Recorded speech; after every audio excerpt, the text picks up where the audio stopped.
Hi Littlings, happy Wednesday.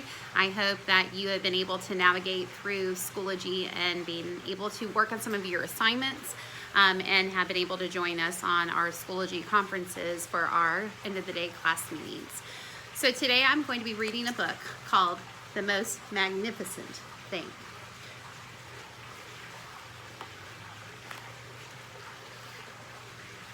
This is a regular girl and her best friend in the whole wide world. They do all kinds of things together. They race, they eat, they explore, they relax. She makes things, he unmakes things.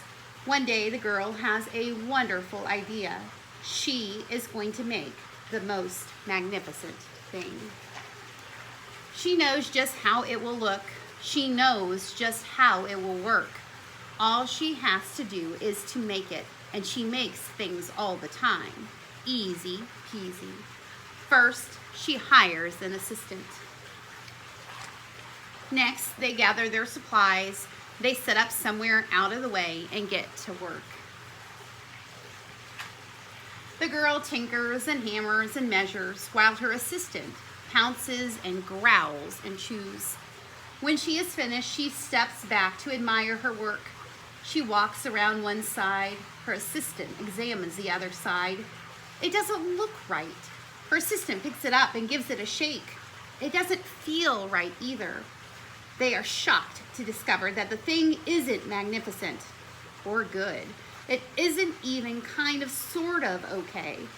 It is all wrong. The girl tosses it aside and gives it another go. She smooths and wrenches and fiddles. Her assistant circles and tugs and wags. When she is finished, she stands up and takes a long look at it. Her assistant gives it a nudge with its paw. The thing is still wrong. She decides to try again. The girl saws and glues and adjusts. She stands and examines and stares. She twists and tweaks and fastens. She fixes and straightens and studies.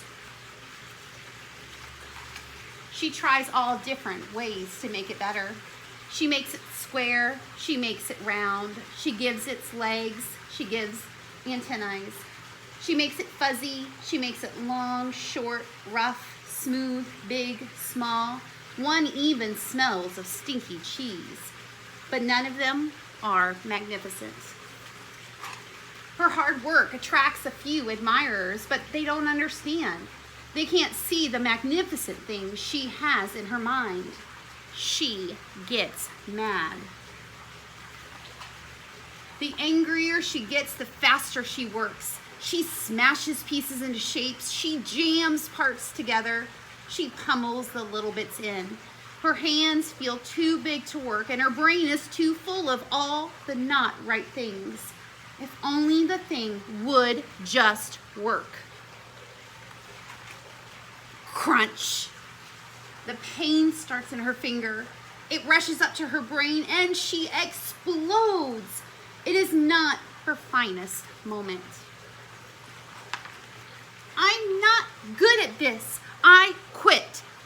Her assistant suggests a walk. It's not much help at first. But before long, she starts to feel different. Bit by bit, the mad gets pushed out of her head. As they stroll along, she comes across the first wrong thing she made. The bad feelings are about to start all over again. And then she notices something surprising. There are some parts of the wrong things that are really quite right. The bolts on one, the shape of another, the wheel to seat ratio of the next. There are all sorts of parts that she likes. By the time she reaches the end of the trail, she finally knows how to make the thing magnificent. She gets to work. She works carefully and slowly, tinkering and hammering, twisting, fiddling, gluing, painting. Her assistant makes sure there are no distractions. This is the perfect thing to ward off bears. This will stop the leak. This one's all wet. The afternoon fades into evening. Finally, she finishes. she alerts for assistance. The pair take a good long look. It leans a little to the left and it's a bit heavier than expected. The color could use a bit of work too, but it's just what she wanted. They climb aboard and take it for a spin. They are not disappointed. It really is the most magnificent thing.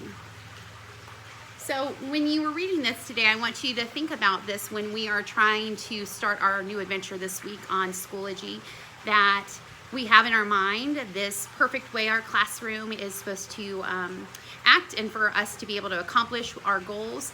But we know that this is something new, that we have to be flexible and have grit and not give up, to make sure that we are taking some time for ourselves, walking away if something gets frustrating or we're not able to do it right away. And of course, seeking solutions by asking those around us to help. So remember that when we are working on this new adventure together, and I am always ready and able to help as well. So our next share, our scavenger hunt, is today. I want to see all of those pets that you have shared with me that you might have at your house, or you can even just tell us what type of pet that you wish that you might have. You all know that I talk about my dog all the time, Gabby. So my daughter's gonna bring her in here. And you get to see my Gabby girl. So this is my puppy. She's gonna be 2 in April. And she is my sweet little girl who is just loving having her family home. She loves to go swimming with us in the pool, and she loves to sit on the edge of the couch just perched up and watching what everyone is up to. So if you would submit an assignment by either taking a picture of your pet or submitting a picture of a pet that you wish that you were able to have at your house. And I can't wait to see them all, and I will talk with you all this afternoon on our Schoology conference. Have a great day working. Bye.